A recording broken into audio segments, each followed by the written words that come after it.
सूर्याला नमस्कार केला 105 वेळा. बापांना चढवला सोन चाफ्याचं फूल. निघालो ऑफिसला. आईला बाय करून आपली भीश घेऊन. फर्स्ट ऑफ ऑल सर्वांनी सीट बेल्ट लावत जा आपल्या सेफ्टीसाठी. गोंडस असा तुम्हाला व्ह्यू.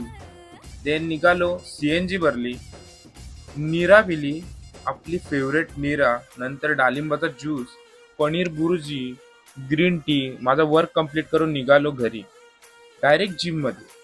जिमचा व्ह्यू आणि रिनोव्हेशन एकदम चुम्मा चुम्मा गजबुम्मा. एक नंबर झाली जिम. एकदम चंपा चमेली जिम झाली. सही. मॅट फिनिश वगैरे एकदम कॉम्बिनेशन सर्वांचे एकदम टोटली परफेक्ट. नंतर बॉल आला थोडासा घुमवला, पंप केला. नंतर फ्लेक्स तो बनताय ना थोडासा. आईने में नये आईने में फ्लेक्स. जेवायला आज चिकन चपाती कांदा लिंबू. सबस्क्राईब आणि फॉलो करा नाही तर देईन टिंबू.